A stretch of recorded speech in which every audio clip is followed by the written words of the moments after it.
Hello, my name is Tim Sales. I live and work out of Woodland Hills, California. I'd like to first say that you're not going to see glitz here, so please don't expect it. I'm not an entertainer nor an actor. I've created this video as a tool designed to educate people about a business concept that works for people who are willing to put 100% of themselves into something. See, it takes 200% to be successful in business. 100% must come from you. 100% must come from the business vehicle that you've chosen. Business vehicle meaning how you earn your living, how you support your family. I've seen people who relentlessly pour 100% of themselves into a business vehicle, profession, or job, but that vehicle doesn't have the capability to give back 100%. The mechanics of wealth are just not there. But no one has ever fully explained to you why it doesn't work and why it's a waste of your valuable time if your goal is financial success. This video is for the person who is willing to put in their 100%. They're only lacking the right business vehicle, the explanation of why it's right, and the evidence that it does in fact work. Even though I say you must put in 100%, that doesn't mean that you have to work it full time. I didn't. That doesn't mean that you have to sacrifice your family time, nor does it mean you have to have prior experience. I didn't. What I'll be talking about over the next hour is a real business, one where a real product or service gets moved to an inline consumer and a solid company gets built. What you'll learn right here has allowed me and an associate to build a $25 million company. Now, a $25 million company has certainly been done before. However, this was done where no employees were required. No accounts receivable, no accounts payable, no overhead, and very little inventory. Recently, I said those words to a business owner who said back to me, "It sounds too good to be true." My response back to him was that a good enough reason to stop looking? He paused for a couple of seconds, and then he said, "That wouldn't be very smart, would it?" What I suggest you do is not just watch this information, but study it. What I want to do first is create an equal playing field between people who know how to evaluate a business and those who don't.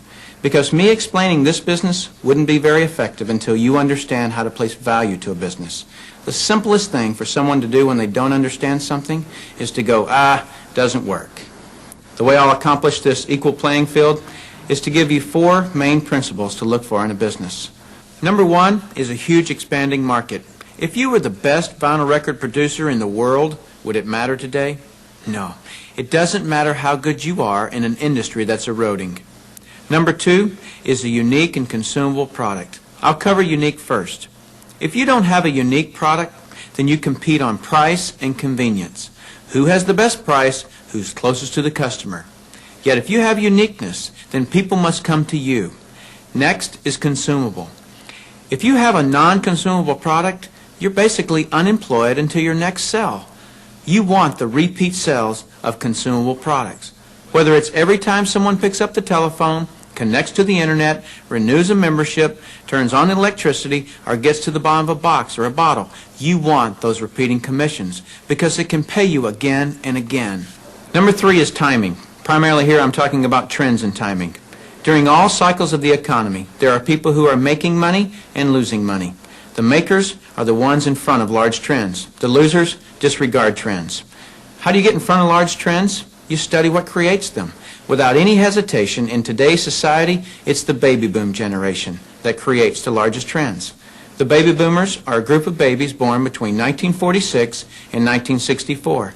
There were 76 million of them born in the United States, 1 billion of them worldwide. Why is this group so talked about? They're 1/3 of the U.S. population and control 65% of all the money. So what are the next trends? Health, looking younger, education, retirement, security, and money. Those are some of the big trends. So if you want to be brilliantly compensated, you must focus on industries and companies that have positioned themselves in front of these trends. Number 4 is leverage. I'm going to spend some time on this one. We're not really taught this in our society. We're taught to go get a good education, build a resume, and exchange our expertise for someone's dollars. The problem with that is if we're not exchanging our expertise, we're not making any dollars. So vacation time is costly. A walk around the golf course, costly. Family time, although extremely important, is costly. I'll define the word leverage as an increased means by which to attain something. One form of leverage is investing $5 million and earning 10% interest, which will yield you about 41 grand a month in income. So whether you're enjoying family time or playing golf or vacationing, you're still enjoying 41 grand a month in income. You're leveraging off your money. That's a leverage everyone would love, but very few have it. Let me explain another kind of leverage that's available to everyone, including yourself. Incidentally, if you get nothing out of this videotape than a better understanding of this little simple concept I'm going to explain, you'll have gained something very valuable for viewing it. Imagine, if you will, that you own a company. You employ just one person, me. I work for 8 hours on Monday. You work for the same 8 hours on Monday that I do. Now listen closely. You get paid on 16 hours worth of work because you take a portion of my productivity as income back to yourself. You're leveraging off my efforts because I'm your employee. So theoretically, the more employees you have working for you, the more leverage you have. However, have you ever had employees? If you have, you know that in theory, hiring employees sounds great, but it's very difficult to reach leverage through employees. I've heard it said that if you have one employee, you have one headache. If you have 100 employees, you run an adult daycare center. And the reason being is this: no employee will ever work as hard for your company as you will, because they don't own it. As soon as the boss walks out of the office, it's throw the feet up on the countertop, make long-distance phone calls. When the employee goes to the supply cabinet, they don't grab just one pen. They grab a handful of pens and Post-it notes and paper clips and rubber bands, right? I'm sure you've never done anything like this, but many people do. Here's my rule of thumb for reaching true leverage. If there's one sentence that epitomizes the entire video, it would be this: to have true leverage, you must create a situation where everyone has the same amount to gain. Only then do you have true leverage. Let me give you an example of this type of leverage. Let's say that I'm a real estate broker, and I hire an agent named Robert. Robert goes out and sells a building. Robert earns a percentage of the selling price of the building, and so do I, the broker. Why do I, the broker, earn a percentage when it was Robert who sold the building? Well, I did some of the advertising. I trained Robert. I had the initiative to go get my broker's license in the first place. I put up the risk. I did a lot of things. And so it's valid that I, as the broker, earn my money. But Robert doesn't work for me as an employee. He's an independent contractor. He just hangs his real estate license on my wall. My point here is the broker and the agents have the same amount to gain from the sale of the home. It's totally in the agent's interest to earn more money, which is a form of leverage for the broker. Now I'm going to continue with this broker-agent discussion because I'm not quite done. But I just wanted to stop for a second and let you know that that completes my 4 principles of evaluating a business. Let me recap them. Number 1 is a huge expanding market. Number 2 is a unique consumable product. Number 3 is timing. And number 4 is leverage. If you understood those 4 items, not only do you now know how to place value to a business, but you also have a better conceptual understanding of business than most people do. Let's continue this discussion concerning leverage because it's an extremely important one, as you'll see. There is a flaw in this leverage situation that I've shown you, and it's this. The broker can have multiple agents, but the agents cannot. The broker has leverage, the agents don't. Until the agents do what most brokers dread.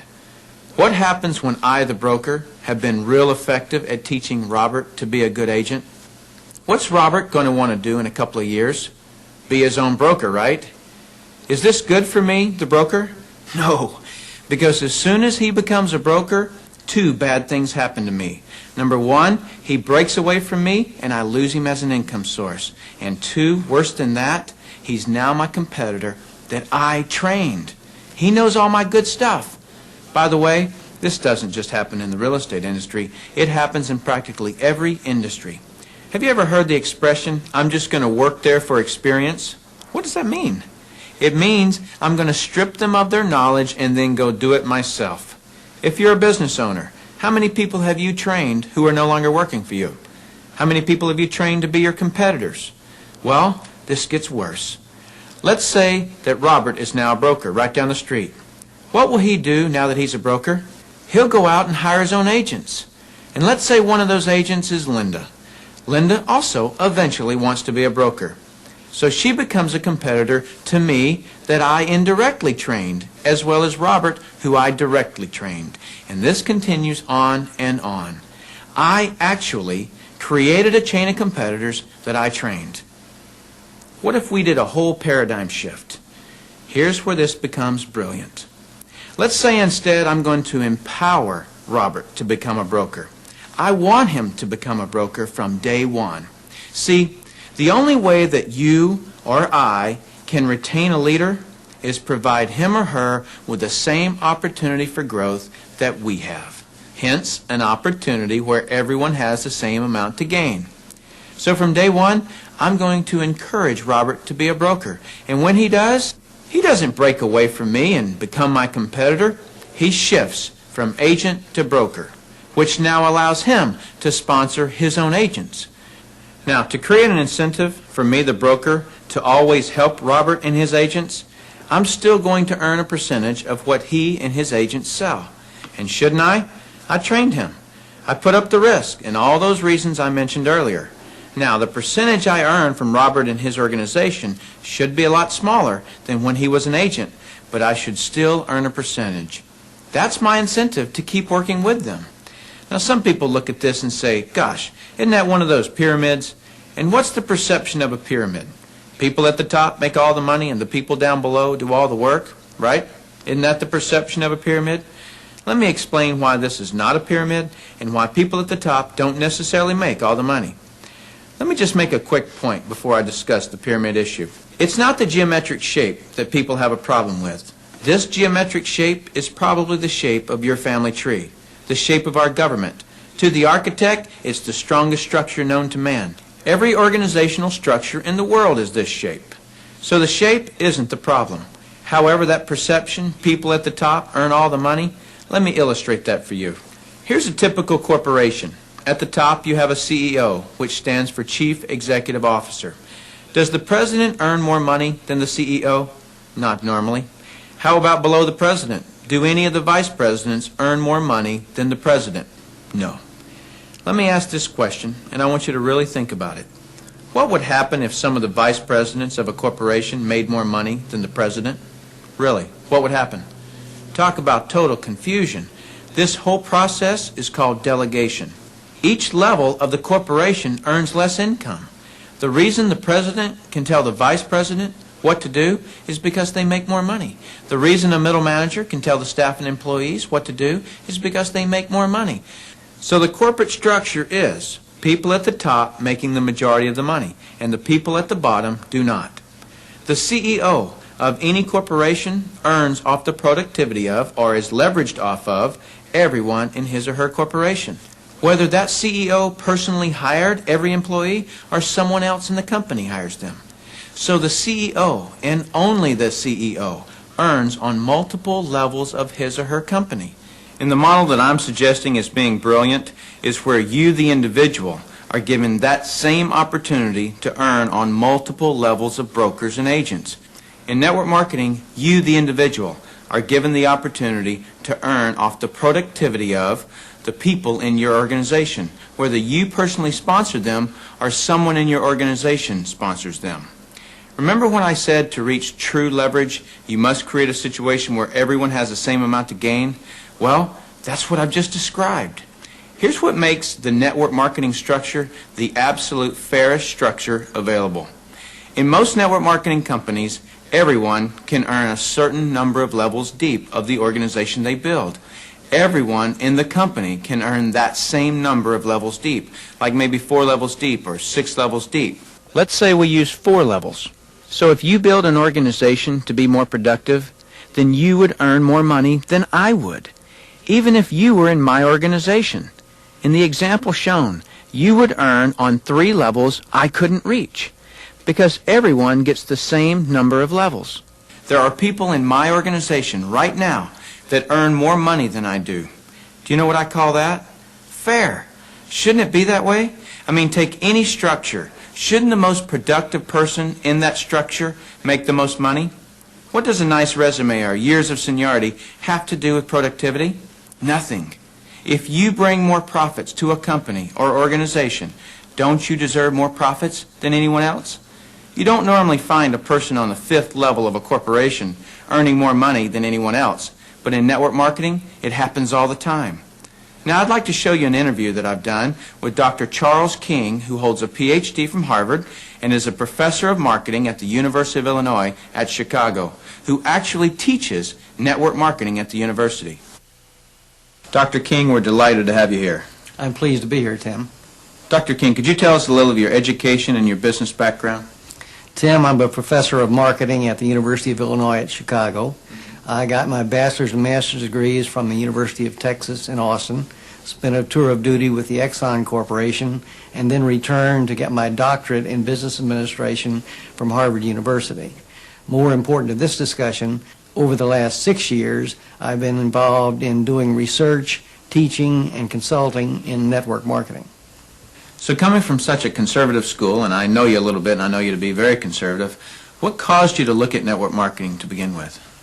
In 1990, we had a major economic recession in the United States. The Midwest and Chicago particularly were very badly hit. As a result, the interviewers stopped coming to campus. We were graduating hundreds of students a semester, and they weren't getting jobs. Our alumni were coming back to us, losing their jobs, looking for help, and we had nothing to offer them. Now, I started looking, because of my background in business consulting, at alternative career paths. I went out and I looked at starting your own business, at home-based businesses. I looked at franchising. I looked at direct selling. And in the direct selling arena, I backed into network marketing. Now, I was very cynical, skeptical. Tim, I was negative about network marketing. They don't teach network marketing at the Harvard Business School, and I didn't know much about it. The end result was one of my students who was on the team asked me, "Why are you so negative about network marketing?" I looked at that young man and I said, "Son, I know enough to know I don't want to know any more." That student looked at me and he said, "Professor, if I gave you that answer to that question with no more information than you have, you would give me an F."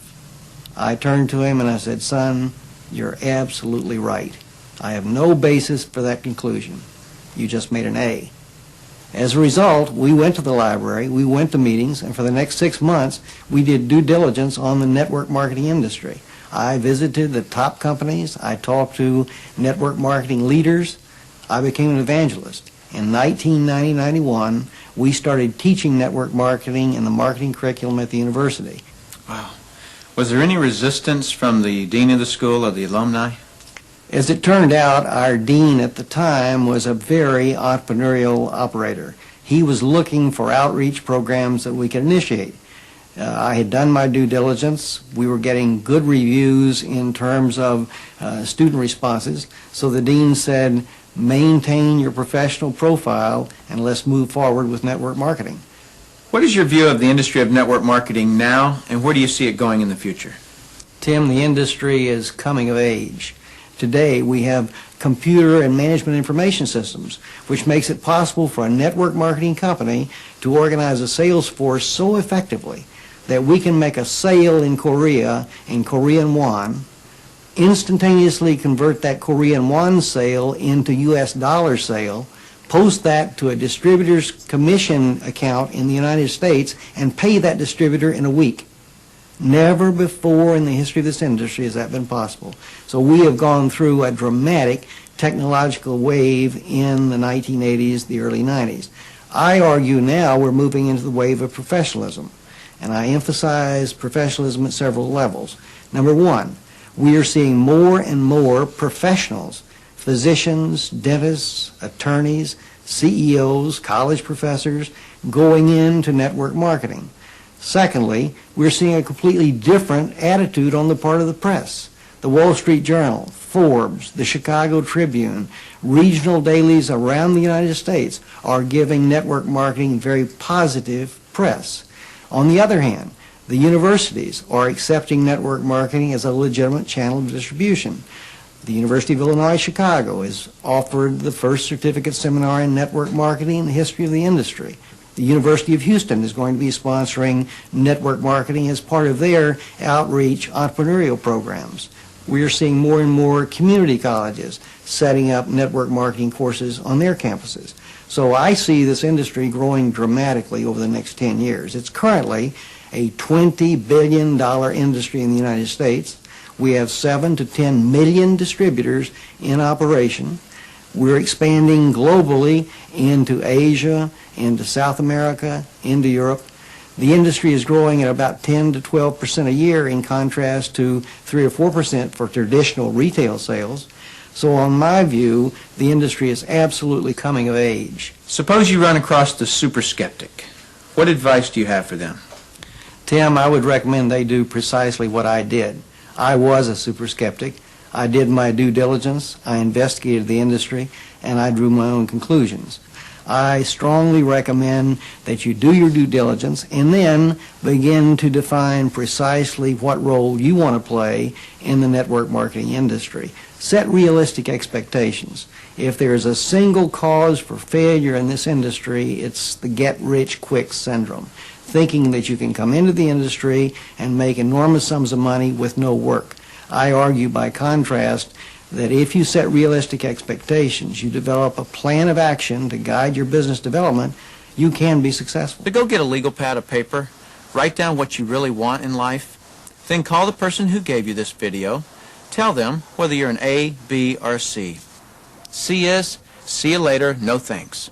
That's fine with us, because your relationship with the person who gave this to you is more important to us than anything. Or you're a B.